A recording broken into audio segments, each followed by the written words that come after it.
എൻഡിഎയിൽ തുടരുമെന്ന് എൻസിപി. ശരത് പവാർ വിഭാഗവുമായുള്ള ലയന അഭ്യൂഹങ്ങൾ തള്ളി മഹാരാഷ്ട്ര എൻസിപി അധ്യക്ഷൻ സുനിൽ തത്കറെ. അജിത് പവാർ മുന്നോട്ട് വെച്ച പ്രത്യയശാസ്ത്രത്തിലും രാഷ്ട്രീയ പാതയിലും പാർട്ടി ഉറച്ചു നിൽക്കുമെന്ന് തത്കറെ വ്യക്തമാക്കി. ഇതോടെ പാർട്ടിയിലും തമ്മിലുള്ള ലയന സാധ്യതകൾക്കാണ് മങ്ങലേറ്റിരിക്കുന്നത്. അജിത് പവാറിന്റെ മരണത്തെ തുടർന്ന് മഹാരാഷ്ട്ര രാഷ്ട്രീയത്തിൽ ശക്തമായ ലയന ചർച്ചകൾ ഉയരുന്നതിനിടെയാണ് എൻസിപിയുടെ നിർണായക പ്രഖ്യാപനം. ശരത് പവാറിന്റെ നേതൃത്വത്തിലുള്ള എൻസിപി വിഭാഗവുമായി ലയിക്കുമെന്ന അഭ്യൂഹങ്ങൾ തള്ളി. നാഷണലിസ്റ്റ് കോൺഗ്രസ് പാർട്ടി BJP നയിക്കുന്ന എൻഡിഎയിൽ തന്നെ തുടരുമെന്ന് മഹാരാഷ്ട്ര एनसीपी प्रसिडेंट लोकसभा एमपीയുമായ सुनील तटकरे व्यक्तमाकी.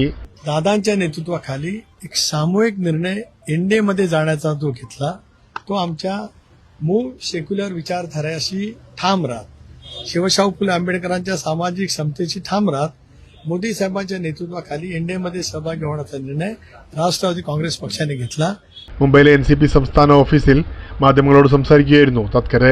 എൻഡിഎയുമായി സഖ്യമുണ്ടാക്കാനുള്ള തീരുമാനം അജിത് പവാറിന്റെ നേതൃത്വത്തിൽ കൂട്ടായാണ് എടുത്തതെന്നും അദ്ദേഹത്തിന്റെ സമ്മതമില്ലാതെ ഒരു രാഷ്ട്രീയ തീരുമാനവും താൻ എടുത്തിട്ടില്ലെന്നും തത്കരെ പറഞ്ഞു. അജിത് പവാറിന്റെ മരണത്തിന് പിന്നാലെ സുനേത്ര പവാർ ഉപമുഖ്യമന്ത്രിയായി സത്യപ്രതിജ്ഞ ചെയ്തതിനെതിരായ വിമർശനങ്ങൾക്കും തത്കരെ മറുപടി നൽകി. മഹാരാഷ്ട്രയുടെ താൽപര്യവും പാർട്ടിയെ ശക്തിപ്പെടുത്തലുമാണ് തീരുമാനത്തിന് പിന്നിലെന്നും അജിത് പവാറിന്റെ വികസിത മഹാരാഷ്ട്ര എന്ന ദർശനം നിറവേറ്റുന്നതിനുള്ള നടപടിയാണിതെന്നും തത്കരെ പറഞ്ഞു. അതേസമയം സത്യപ്രതിജ്ഞയെക്കുറിച്ച് തനിക്കറിയില്ലെന്ന ശരത് പവാറിന്റെ പ്രസ്താവനയോട് തട്കരെ പ്രതികരിച്ചില്ല. ഇതോടെ പിളർന്ന എൻസിപി വിഭാഗങ്ങൾ വീണ്ടും ഒന്നിക്കുമെന്ന പ്രചാരണങ്ങൾക്ക് മങ്ങലേറ്റിരിക്കുകയാണ്. മഹാരാഷ്ട്ര രാഷ്ട്രീയത്തിൽ എൻഡിഎ എൻസിപി ബന്ധം തുടരുമെന്ന സൂചനയാണ് തട്കരയുടെ പ്രതികരണം നൽകുന്നത്. പ്രേംലാൽ, കൈലി ന്യൂസ്, മുംബൈ.